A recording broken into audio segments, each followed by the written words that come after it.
안녕하세요. 세상에서 가장 작은 책방에서 7.5 경선 책거리로 돌아온 옛다 책방입니다. 네, 오늘은 따뜻한 느낌의 에세이를 하나 더 소개시켜 드릴 텐데요. 짜잔! 우리 동네 한의사 마음까지 살펴드립니다. 오, 네. 저기 파주 교화에서 레서한의원을 운영을 하고 있는 권혜진 선생님이 개똥이네 집이라는 잡지에 한 4년 넘게 연재했던 글들 중에서 가려 뽑은 글들이 이렇게 실려있는 그런 에세이인데요. 이분은 제가 원래 알던 분이에요. 원래 알던 분인데 책을 냈다고 하면서 이제 제가 책강한다는 소식을 이제 접하셨는지 이제 보내주고 싶다고 해서 선물을 받았는데, 뭐 그렇다고 뭐 협찬이나 이런 건 아니고요. 선물 받은 책을 언제 읽지 빨리 읽고 잘 읽었다고 말씀드려야 되는데 라는 생각을 하다가 이제 어저께부터 읽기 시작했는데 생각보다 원래 이제 이공계 이과계통의 사람들이 글을 잘 쓰는 경우들이 별로 없는데, 이 선생님이 되게 예전에 제가 책 협동조합을 했었거든요. 그때도 새벽 6시에 막 무슨 책 모임을 한다고 그래가지고 깜짝 놀라기도 하고 그랬는데, 책을 많이 보셔서 그런가 글을 굉장히 따뜻하게 잘 쓰셨구나 이런 생각을 하면서 깜짝 놀라면서 보게 된 책이었어요. 일단 저자 먼저 들어가 볼게요. 대구 한의대를 졸업했다. 한광과 임진강이 만나는 곳 교화에서 작은 동네 한의원을 13년째 운영하고 있다. 초등학생, 연년생 아들, 딸을 키우는 워킹맘이기도 하다. 오면 소생한다는 뜻을 가진 한의원 이름은 한문 고전을 가르쳐준 서당 선생님께서 지어주셨다. 연배가 저랑 비슷하실 텐데 서당 선생님 얘기 나오니까 되게 말했어요. 그런 어떤 인연들이 한의사가 되고 한의원을 운영하게 하는 어떤 바탕이 되주셨을까? 뭐 이런 생각도 잠깐 했고요. 한의원 이름처럼 동네 사람들이 편하게 와서 자기 건강을 이야기하고 나눌 수 있기를 바란다. 책을 좋아해서 한의원의 교화 도서관에 서재를 마련해 두었다. 일주일에 한 번 꾸준히 하는 책 모임도 어느새 10년은 지났다. 책을 읽다 보니 환자들과 만난 이야기를 글로 쓰게 되었다. 깨끗한 먹을거리에 관심이 많아 텃밭을 가꾼다. 파주 환경연합 공동의장으로 지역사회 활동도 꾸준히 한다 라고 되어 있고, 뒤에는 파주 중앙도서관 관장님 윤명희 관장님의 추천 글과 유유 1인 출판사에서 이제 거긴 더 이상 1인 출판사라고 할 수는 없어 라는 이야기를 듣고 있는 유유 출판사 대표님 김초성원 선생님의 추천의 글이 뒤에 실려 있어요. 우리 동네 한의원에서 내 몸과 마음을 돌아보는 시간이라는 카피가 뽑혀 있기도 하고 그래요. 사실 뭐 저는 책하고 연관된 일을 사실은 20년 넘게 해온 것 같아요. 그래서 처음에는 이제 기사를 쓰는 일, 글을 쓰는 일부터 시작해서 책을 만드는 일, 그리고 저자가 아니었던 사람들이 저자가 되게 하는 일도 좀 해봤던 것 같고, 어느 순간은 책 협동조합을 만들어서 사회적 책 읽기 뭐 이런 모임들도 좀 꾸준히 해왔고, 지금은 이제 책방을 이렇게 작긴 하지만 작은 책방을 운영하는 책방치기로서 이제 일을 하고 있어서 누구나 독자이기도 하지만 책과 관련된 그런 일들을 꽤 많이 해와서 그런지 누군가 아는 사람이든 누군가 책을 냈다라고 얘기를 하면 저한테는 그냥 되게 막 이런 느낌이 아니고, 내셨구나. 뭐 이런 정도.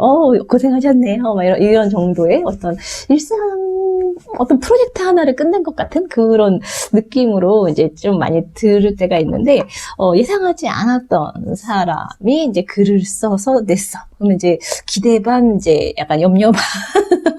재미없으면 어떡하지? 뭐 이런 생각도 좀 들기도 하고, 그런데 다행히, 권혜진 선생님의 글은 너무 재밌었어요. 그래서, 말 그대로 뭐 주제는 한의원에서, 파주 교화라는 곳에서 작은 한의원을 운영하고 있는 한의사 선생님이, 두 아이의 엄마이기도 한 한의사 선생님이, 만난 환자들 이야기들을 이렇게 잔잔하게 에피소드처럼 이렇게 풀어내고 있는 책인데, 뭐 중간중간 진료보다 수다라고 하면서 우리가 이제 한의학? 에 대한 어떤 상식? 뭐 이런 거를 갖고 있다고 하면, 이제 그런 것들에 관한 조금 더 이제 촘촘한 이야기들을 담아주시기도 하고, 근데 글이 보통 한의학, 뭐 한의사의 이야기라고 하면 좀 되게 어렵지 않을까? 뭐 생소하거나 뭐 이런 이제 한자어들이 또 많이 있기도 하고 막 이러니까 어렵지 않을까라고 이제 생각하기 마련인데, 이 책은 설명을 너무 조곤조곤 해주셔가지고 전혀 그런 이질감 없이 읽었던 것 같아요. 그리고 에세이를, 이 책을 읽고 나서 이 책이 왜 좋았다고 이야기를 할까? 이제 따뜻한 약간 온기가 느껴지는 그런 에세이였는데, 내가 책을 좋아하는 책이 에세이거든요. 남들이 뭐 그런 걸 읽어. 남들은 막 문학, 뭐 철학, 막 인문학 이런 거 막 그런 거 좋아한다고 얘기할 때 저는 에세이를 좋아하는데요. 막 이랬던 사람이어가지고, 나는 왜 에세이를 좋아하게 됐을까라는 생각을 했는데, 물론 뭐 이렇게 다양한 분야의 책을 읽기도 하지만, 사람이 보이는, 사람 냄새가 나는, 그런 책을 되게 좋아하는구나, 라는 생각을 했어요. 이 책을 보면서도 마찬가지로 되게 오랫동안 이제 선생님이 못 뵀었는데, 우리 동네에도 이런 한의원 하나 있으면 좋겠다, 라는 생각. 또 엄청 많이 들었었고요. 부럽기도 하고, 뭔가 이제, 저는 병원을 별로 안 좋아해서, 안 좋아하기도 하고, 약방도 뭐 정말 너무 막 이렇게 뭔가 진통이 너무 세거나 이럴 때는 진통제 하나를 뭐 이렇게 상비약 정도 이렇게 구해 놓으려고 가거나 이제 간혹 아이 때문에 이제 가게 되는 경우가 있긴 한데, 병원의 느낌들이 되게 차갑고 싫고, 의사들은 마치 뭔가 불친절해도 되는 어떤 자격증이라도 어디서 받나 싶을 만큼 그냥 되게 딱딱한 경우들이 되게 많잖아요. 그래서 글쎄, 이렇게, 이 선생님은 어땠을까라는 생각이 들었는데, 정말, 그냥 되게, 우리가 흔히 잘 가는 단골 가게 어떤 카페 주인, 작은 카페 주인 같은 느낌? 혹은 이제, 우리, 이런 책방 같은, 그런 책방, 특별한 자기의 이렇게 관계망에 있는, 그런 곳의 주인들을 만나는 것 같은 그런 따뜻함이 훅 전해져가지고, 이건 어떤 직업이든 이런 것들은 참 사람의 됨됨인가? 이런 생각이 들기도 하고 그랬었어요. 처음에는 이제 이 선생님이 왜 제가 이제 한의사가 됐는지에 대한 이야기들을 하면서 이제 이제 청소년일 때 이제 여드름이 많아가지고 고민을 했었는데, 이제 한의대를 가고, 나는 어떤 의사가 될까? 어떤 한의사가 될까라는 이제 고민을 했을 때, 친절한, 마음까지 보살필 수 있는 그런 한의사가 되어야 되겠다라는 생각을 했어요. 어떤 의사들은 너의 친절보다 너의 능력이 더 중요해. 너의 친절이 사람의 마음을, 사람의 병을 고쳐주는 게 아니라 너의 실력이 사람을 낫게 해주는 거야. 뭐 이렇게 하면서 이제 어떤 태도나 환자를 어떻게 대할 것인가 이런 것들보다는 어쨌든 그 실력을 갖추기 위한 노력 최선을 다해라 뭐 이런 이제 주장을 하시는 분들도 많이 봐오긴 했지만, 물론 그렇긴 한데, 물론 실력은 없고 막 병원 못 고치는데 말만 잘해요. 이것도 좀 이상하잖아요. 자기 직업에 대한 어떤 그런 전문성 이런 것들이 없는 상태에서는 뭐 그것도 말이 안 되긴 하지만, 의사들도 좀 어떤 자신의 어떤 직업적인 태도에 대해서 좀 많이 생각해 봤으면 좋겠다라는 생각이 들었는데, 이 책을 읽고는 정말 그런 생각이 훨씬 또 강해졌어요. 한의사 뭐 이런 것들도 어려운 공부잖아요. 사람의 몸, 뭐 삶과 죽음 뭐 이런 것들까지도 이제 막 넘나들 수 있는 그런 부분 지식 뭐 전문성들이 있는 것이어서 공부가 정말 만만치 않았을 텐데, 그러면서도 사람을 어떻게 대할 것인가라는 부분들을 끊임없이 이렇게 하면서 이런 태도를 견지하려고 하고, 사람들한테 이야기들을 많이 듣고 병을 치료하려고 하고 하는 그런 모습들이 참 잘 담겨 있어서 참 좋았어요.